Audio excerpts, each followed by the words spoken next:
Bienvenidos a Ecos del Abismo. Había pasado mucho tiempo buscando el celular perfecto en Facebook Marketplace. Cuando encontré una oferta increíble por un iPhone, no dudé en contactarme con el vendedor. Se hacía llamar Melvin y su precio era demasiado bueno para ser verdad, pero me ganó la tentación. Nos pusimos de acuerdo en encontrarnos en un lugar seguro, el estacionamiento de una comisaría de policía.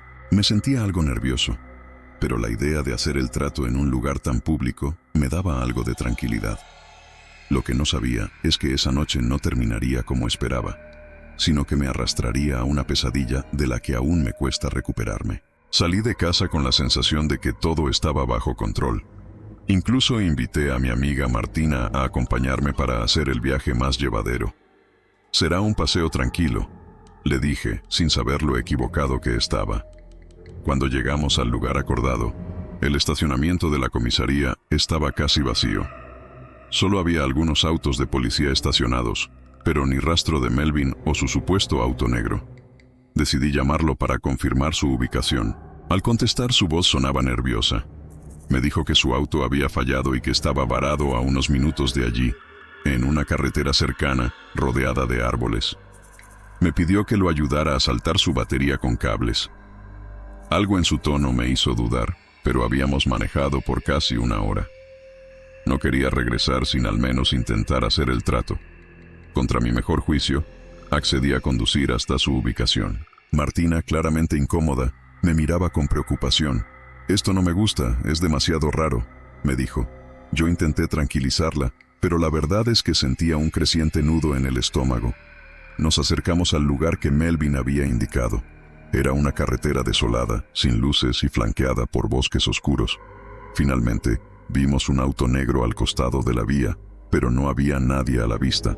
Decidí seguir manejando despacio, pasando de largo. «Esto es una trampa», dijo Martina casi gritando, y aunque no lo quise admitir en ese momento, yo también lo sabía. Sentí mi corazón acelerarse mientras mis manos sudaban en el volante. Melvin me empezó a llamar insistentemente. «Te acabo de ver. ¿Por qué no te detuviste?», me escribió. No respondí. Su tono había cambiado, ya no era el del vendedor amistoso. Algo estaba terriblemente mal. Seguimos conduciendo y buscamos un diner cercano para tranquilizarnos.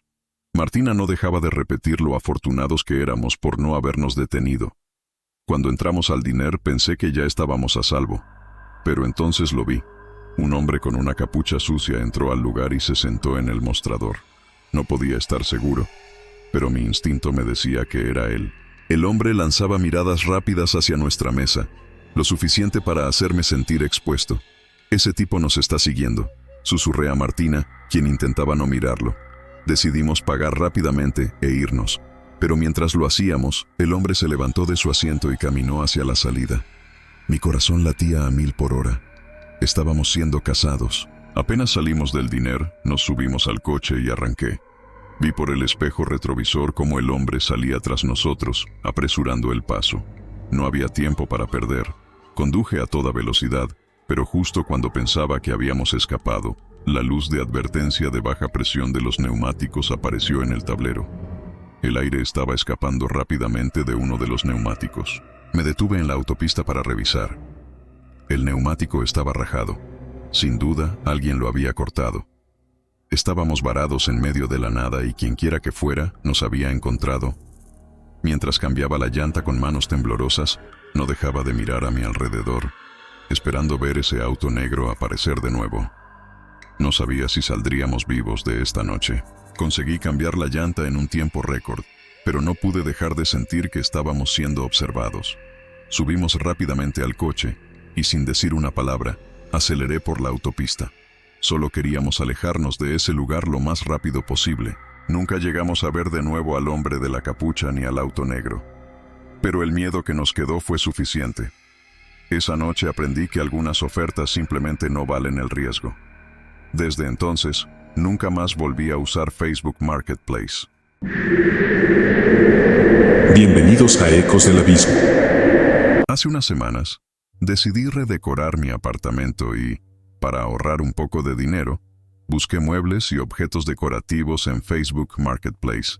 Entre tantas cosas, Encontré un espejo antiguo que parecía perfecto para mi sala. El vendedor era un hombre llamado Luis, que ofrecía el espejo a un precio sorprendentemente bajo. Me pareció raro que algo tan antiguo y bien conservado tuviera un precio tan bajo, pero me convencí de que era una oportunidad.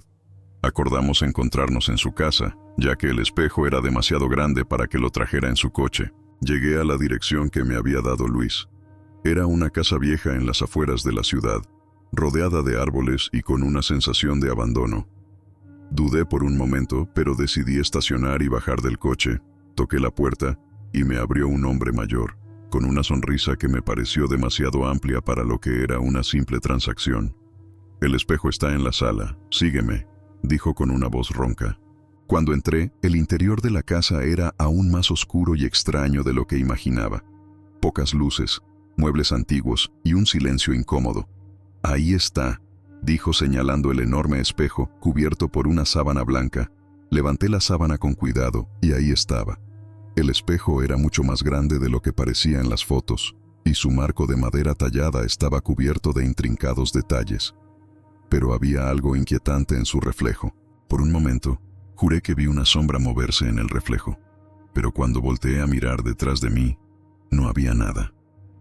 «¿Te gusta?», preguntó Luis, quien parecía estar demasiado cerca de mí, casi susurrando.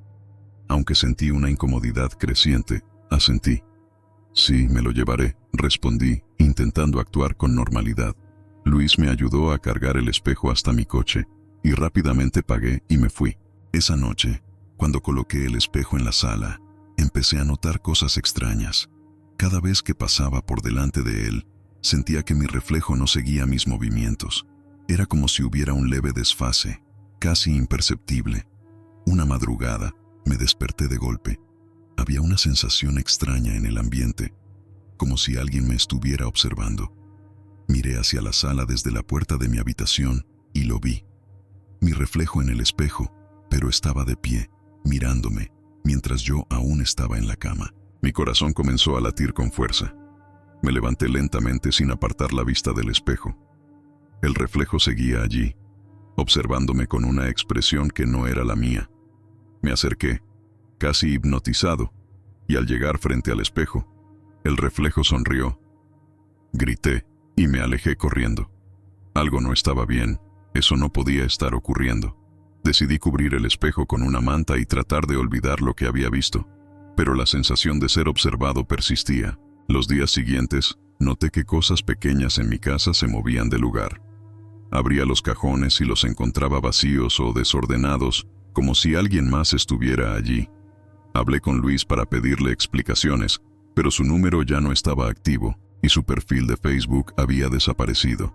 Sentí un frío en la espalda cuando me di cuenta de que no tenía forma de contactar con él. Decidí deshacerme del espejo.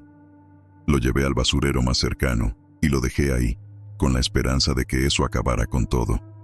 Sin embargo, esa misma noche, al regresar a casa, lo encontré nuevamente en mi sala, apoyado contra la pared. No podía ser posible. ¿Cómo había vuelto? Estaba paralizado por el miedo.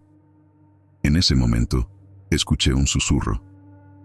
Venía del espejo. Era mi propia voz, pero más fría, más oscura. «No puedes escapar de mí». El terror me invadió y sin pensarlo, agarré un martillo y rompí el espejo en 1000 pedazos. Pero en cada fragmento roto, mi reflejo seguía mirándome, cada vez con más furia. Finalmente, tomé los pedazos y los arrojé al río fuera de la ciudad. Desde entonces, he sentido que alguien me sigue, que esos ojos aún me observan.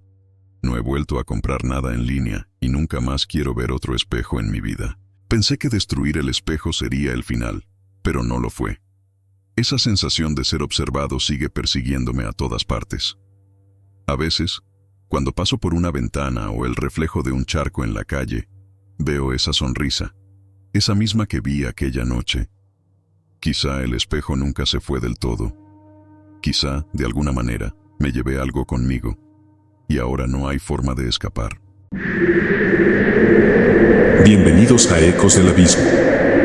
Estaba buscando muebles baratos para mi nuevo departamento, y Facebook Marketplace parecía el lugar perfecto para encontrar buenas ofertas. Después de navegar un rato, me topé con un sofá de cuero oscuro en perfecto estado. Lo vendía una mujer llamada Carolina por un precio ridículamente bajo. La oferta era demasiado tentadora como para dejarla pasar. Carolina vivía en una casa grande en las afueras de la ciudad, en una zona que no conocía. Me sentí un poco incómodo, pero decidí ir de todas formas. ¿Qué tan peligroso podría ser recoger un simple sofá? Llegué a la dirección acordada a las 8 de la noche. La casa estaba a oscuras, excepto por una pequeña luz que venía desde la puerta de entrada. Toqué el timbre y esperé, pero nadie respondió. Justo cuando iba a darme la vuelta, la puerta se abrió lentamente, revelando a una mujer de unos 50 años. Su rostro estaba cubierto por sombras, y lo poco que pude ver fue su fría sonrisa. «Pasa, el sofá está en el sótano», dijo con una voz apagada. Entré con precaución, sintiendo que algo no estaba bien. Me llevó por un largo pasillo hacia una puerta que daba al sótano. «Está justo abajo», indicó sin seguirme, lo que me resultó extraño.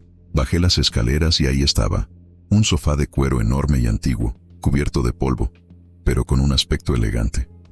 Sin embargo, algo en esa habitación me puso los pelos de punta. Sentí un frío repentino en la nuca. Mientras inspeccionaba el sofá, noté una pequeña mancha oscura en el respaldo.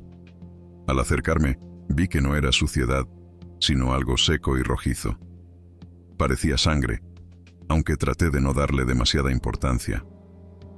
Subí las escaleras de nuevo para avisarle a Carolina que me lo llevaba. Al llegar al pasillo, me di cuenta de que la puerta principal estaba entreabierta y la mujer ya no estaba. Algo estaba definitivamente mal. Decidí no perder más tiempo. Rápidamente cargué el sofá en mi camioneta y me fui de ahí sin mirar atrás. Pero durante el camino a casa, comencé a sentirme observado, como si alguien o algo estuviera en el asiento trasero. Al llegar a mi apartamento, coloqué el sofá en la sala. Me senté para descansar un poco y, en cuanto me acomodé, sentí un leve crujido bajo el cuero, como si algo estuviera atrapado dentro del mueble. Pasaron los días y empecé a notar que el sofá siempre estaba frío, incluso cuando la calefacción estaba a todo volumen. Además, tenía la extraña sensación de que alguien más estaba sentado allí, aunque no podía ver a nadie. Una noche, mientras veía televisión, el sofá se movió ligeramente, como si alguien se hubiera levantado. Me quedé congelado, intentando convencerme de que era mi imaginación. Pero los ruidos comenzaron a ser más frecuentes. Crujidos, susurros apenas audibles, y a veces, el sofá parecía hundirse como si alguien invisible se sentara junto a mí. Decidí investigar la procedencia del sofá. Después de algunas búsquedas en internet, encontré una noticia antigua. Una familia había sido asesinada en la misma casa donde lo compré. El sofá, según los informes, había estado en el lugar del crimen. Esa misma noche, desperté abruptamente al escuchar pasos en mi sala. Cuando salí de mi habitación, vi la figura de una mujer sentada en el sofá. Era Carolina, o al menos, algo que se parecía a ella. Estaba inmóvil, mirando al frente. Mis piernas temblaban, pero logré encender la luz, y en un segundo, la figura desapareció. Pero el frío en la habitación persistía. A la mañana siguiente, decidí deshacerme del sofá. Lo llevé al vertedero más cercano y lo dejé ahí, esperando que eso fuera el fin de todo. Sin embargo, algo me siguió. Aunque el sofá ya no está en mi apartamento, las noches siguen llenas de ruidos y sombras. El sofá se fue, pero lo que había dentro de él aún está conmigo, y sé que no puedo escapar de ello. Pensé que al deshacerme del sofá todo volvería a la normalidad, pero me equivoqué. Cada noche, el frío sigue presente, y en la oscuridad escucho el crujir del cuero y los susurros apagados de algo que nunca debí traer a mi hogar. Ahora vivo con las luces encendidas, pero sé que, tarde o temprano, lo que traje del sótano vendrá por mí.